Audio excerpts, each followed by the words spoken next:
Hi mga idol, good morning. Panibagong araw na naman. March 29. Wala tayong unit. L300. Boss, nasigat tayo. Ano yan ba? Nasigat tayo, boss. Kasi, ano nga pala guys, makwento ko lang. May nag-comment kasi sa vlog natin sa L300, yung dati pa. Sabi nila, di ba ikaw, mekaniko ka din, di ba? Nag-aaral ka rin. Bakit daw ang bilis masira yung clutch ng L3? Bilis ba bumigay? Bakit daw? Paano ba siya gumamit? Ang tanong doon. Paano ba siya gumamit? Yun na nga eh. Paano ba siya huminto? Clutch pa muna bago preno. Kasi kung una yung clutch talaga bago preno, mali yun. Pag sa mabilisan, no? Oo, Mabilisan pag takbo. mabilisan. Kasi gagas-gas at Kaya gagas-gas. okay. Kung ikaw talaga clutch driver ka, sunog talaga dyan. Hindi, kasi nga, may nag-comment sa akin, bilis daw masira ang clutch sa assembly ng L300. Eh, sa akin kasi, sa opinion ko, Point of view lang namin yan. point of view lang naman, ang clutch kasi, depende yan sa pag-apak at saka pag-apply mo. Ano ba yung manual? Manual yun. L300. Si Bali naman eh. Bali! Bali naman. Ano yun? Di ba sa pag-apply mo, di ba? Kung mabilis ang takbo, syempre, mabilis yung intake. Kailangan preno ka muna. Oo, babawasan mo muna yung tolling mo. Mabilisan mo muna bago kumapat ng Kasi meron clutch. talagang mga driver inuuna ang clutch. Oo nga eh. Mali, dapat driver. Gusto nila Sa mag- parking ng automatic lang. Ano unahin? Anong inuuna nila? Park kagad. Mali yun. Mali yun. Kailangan neutral, tsaka park. Kasi pagka pinark mo agad, naka-park ka tapos hindi mo neutral. Pag binuksan mo, in-open mo, gumagano. Kaya nga. Masisira transmission mo. Oo. Kaya sabi ko eh, depende sa pag-apply pa rin yun. Meron kasi kung galing ka kasi sa mga ibang mga manual na ano. Depende kasi sa ano yun eh, sa manual ng sasakyan eh.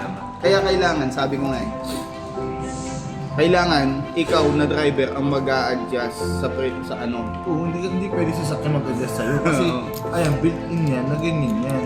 Kaya nga. Tested yan ng... At saka yung L3 kasi na yung bago, high speed na kasi yun eh. High speed na siya, nakaturbo na yun. Yung L3 ngayon, hindi na yung basta-basta.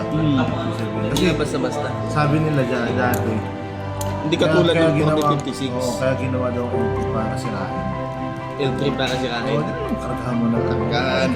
Service. Ano yan eh? Hindi katulad Tatulan. Oo, pang malakasan ka lang. Hindi katulad din ng ibang sasakyan na ingatan mo. Although ingatan mo naman yung L3, pero hindi siya katulad ng ibang sasakyan na niloloaded talaga ng lagat. Pero ngayon, pwede mo na nga rin papugiin ng L3. Kaya mong parang adventure na ano. Pwede mo na... Yung ano nasa isip ko, yung maganda yung gawin mong ano, parang overpad. Oo, gano'n. Ayun yung sinasabi ko. Parang ano doon. Diyan na ilaw ng ano. Kumbaga parang hindi na rin basta-basta ang L3. Ano yun? Ilaw na. Dito. Pwede ba yan? Pwede ba? Kaya kung susumahin, kuha ka ng L3 sa amin. Oo, tama. Baka ka sa amin, para may turo namin kung ano yung proper po na Follow paano. nyo ako sa TikTok. Ayan pala, si ano. Follow nyo ako sa TikTok, guys. Yun no? TikTok. Kaya TikTok, ano yung ginagawa mo sa TikTok? TikTok. Nagbebenta rin ako ng sasakyan ng TikTok, tapos mukhang kalokohan din talaga. Akala ko nagsasayaw ka sa TikTok. Kasi ang TikTok sayaw. Ano na siya sa TikTok?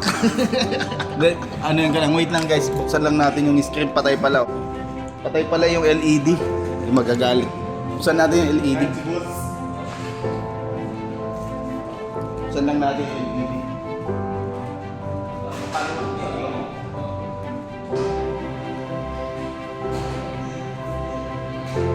Ayun ang pogi ng M8, guys, oh. Tignan mo naman. Pakak. Napaka-pogi. Buksan niyo.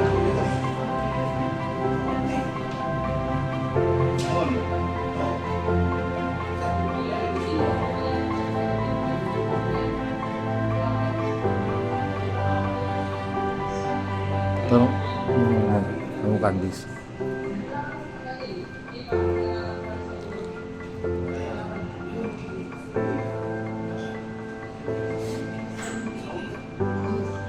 Di mabuksan ni Noel. Nagpapaturo siya.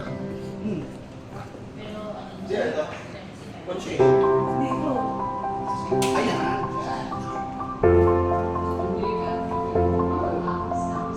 Ayan na. Ang galing. Switch pala. Kala namin ilaw. Ayan. Ito guys yung ilaw, ano? Ano mo tawag dyan? TV ba yan? O ano? LED na ano? Makikita mo screen na Android. Anyways guys, tingnan mo naman yung M8 natin. Napaka-pogi oh. Itim na itim. Napakaganda. Oh? Ayan. Pas na. Ayan na, ang GS3M Zoom. Ayan na. Napaka-pogi niyan.